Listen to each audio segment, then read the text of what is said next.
birthday to you ไอ้มิ่งน้องมาดิป้าดิป้าก็จริงก็ใจ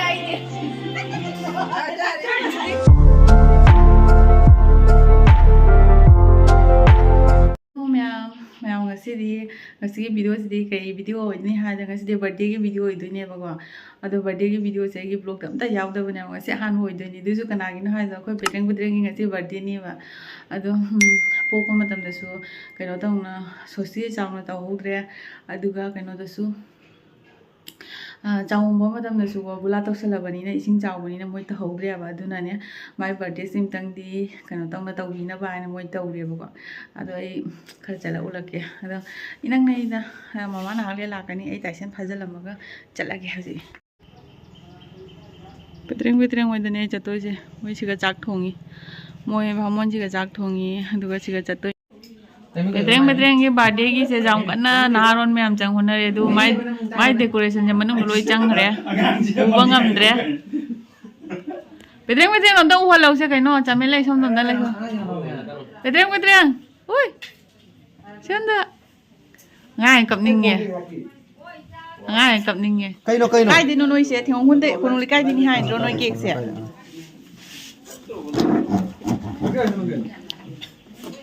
cake से हमतंग येंगसि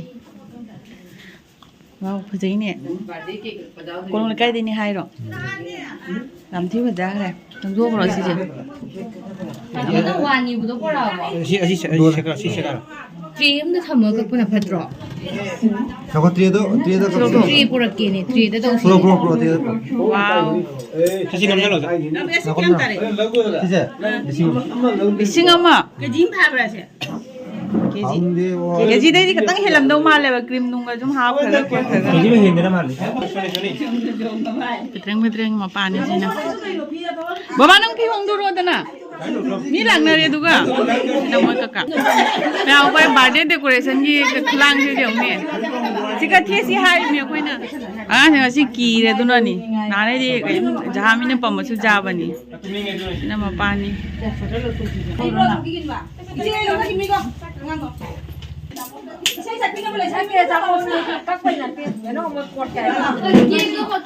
पेट्रेंग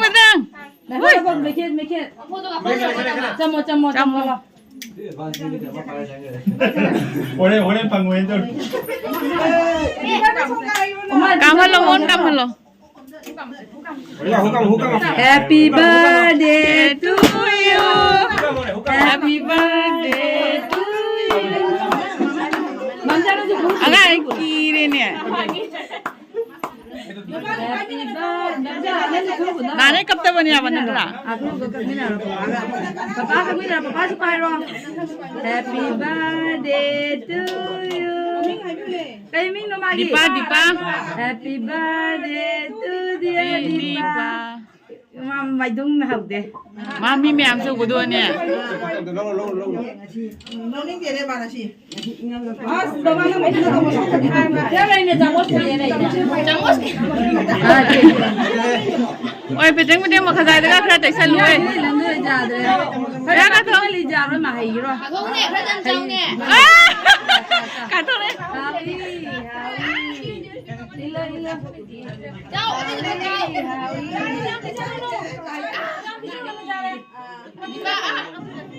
Khazai da kitang debut ne. Khazai da kitang debut Hey, cái nó.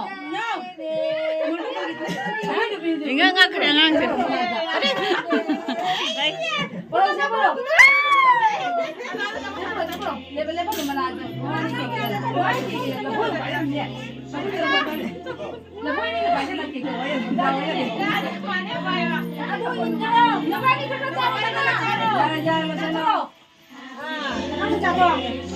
Aku nang maya dah hujan lu ne. Jangan berdiri lebih aja. Mapi ini cai ni. Jangan ada kaji cai ni.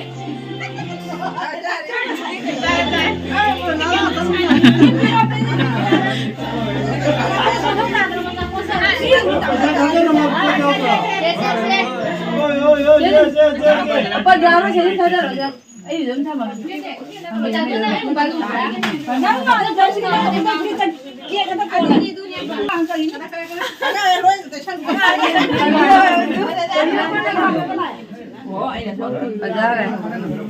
Hello ma'am, ma'am video sige maraktan na ina ma'am gidamagta khalaga ina sunscreen akoi sina ba nunga da sunscreen ma puduna la e ba ko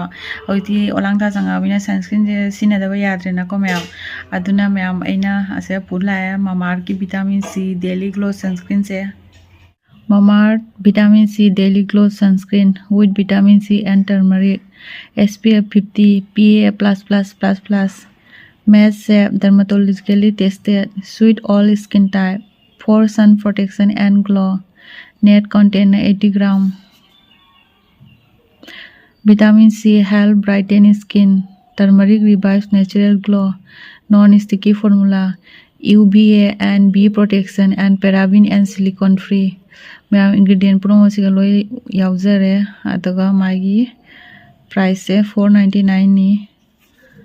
Segala ire ma'am Mamaearth ki sunscreen se ado ma'am e magi texture ju kamai tawba aduga I skin da tai namu kamai tawge habado ucharake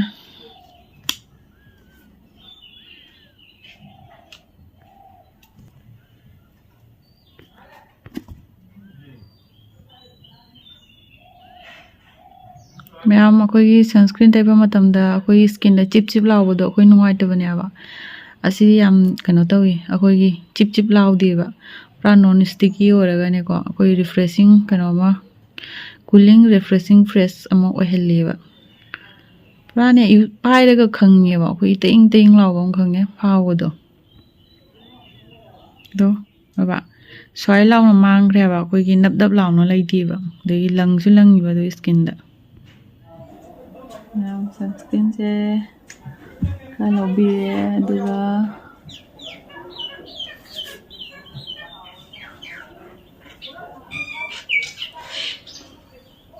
orang thada di ma'am sunscreen tai de basu ja de na ko sunscreen tai draga di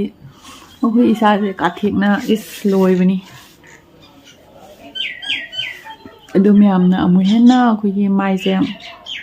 protect tau ge haiba tar di ko 6 hour kuding ge ma'am na reapply to bi de ba sunscreen se aduga ma'am Mamaearth ke product pura ma ko natural ingredient na sab product na kani ba masida akoi skin da harm ta oheloi masi ma'am na jingna ba leitana akoi sina ba yagani aduga ma'am Mamaearth ke sigi product se ko Nykaa Amazon Flipkart Purple aduga Mamaearth ki masai website te su phangani ba aduga ma'am na mai gi ana adom anak pa store da Mamaearth ki kano kali product phangda ba ma'am na comment da message ibiro aduga ma'am order tong batara di ko ma'am na ai coupon code se sana 2025 se ma'am na sinaraga di 20% discount phangani adu to sunatana ma'am kay hani mayam gi suggestion yam tawte ma'am na Mamaearth ki product use toro matungda ma'am na haji mai gi suggestion do pibiro I comment sa ado ma'am gi suggestion gi matungna Mamaearth na mo gi product improve hendoi aduna ma'am kay hani mamang da so onion shampoo da ma'am hajara bani ko hanjan ko improve hen gi bagi aduga ma'am hadi description da link hapcharamge ma'am na product se purchase tongba taraga di description da changji raga ma'am purchase tawba yagani ila mabok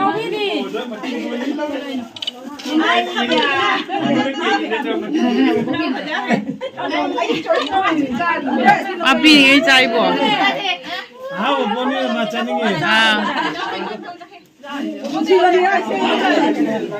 oi mabok ta ilo na mo ila lu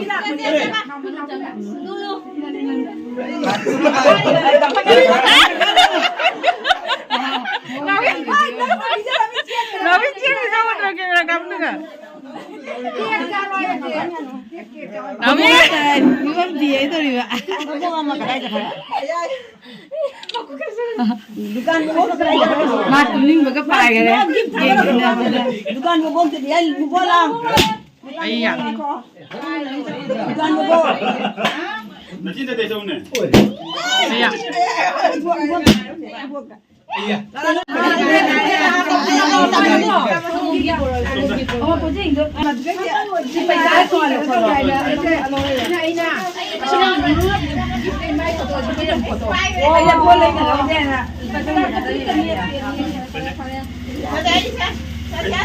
คือมาคุตะวันปีในไม้เสร็จ จะนี่เรื่องจะมาเล่าไง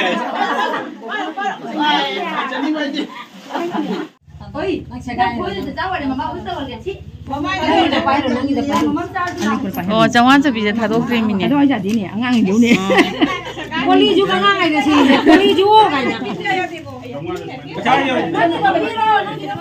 신주제자嘛就真的신주제 좀没有咪会没得人家帮那位那种弄那也不新主 ကျန် 节 တဲ့ထွေးချင်းကြမဟုတ်တော့ဝါလာနေကျွတ်နေနာန်ကြီးတို့ဒီချုံချန်ကန်နေကြတယ်လက်တကာ 大概可能会进去 ทางดูทางกันก็ 啊是可在的新主节 ทางชายเลยเล็กๆไอ้มาเจอว่า 嘛主角可能拍在这样子也是呢 ပြန်တော့ခရက်ကားလို့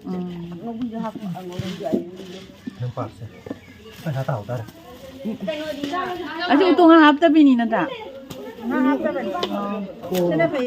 နာန်ကြီးတို့ဒီနေ 好 တော့ 几年 แกของมึงแกเนาะของมึงมาดิ 要木里树里 အနီအဝုံးအသေးဒီ 家你好不了可是 နာန်ကြီးတို့ဒီ ဒီစက်ထားတယ်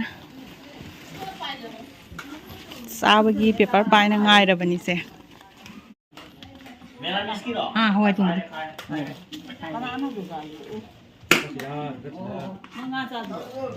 เฮ้ย ဖမ်းမအဲ့စုစေဖမ်းမကေမမ်စက်တာအေအခွေဖမ်းမကေအခွေချာရကေမမ်အေယုံဒဟလေခွေတိုင်စနခွေမထားရက်တရေစေစေတိုင်စင်ကြီးဘောပူပြီးမီ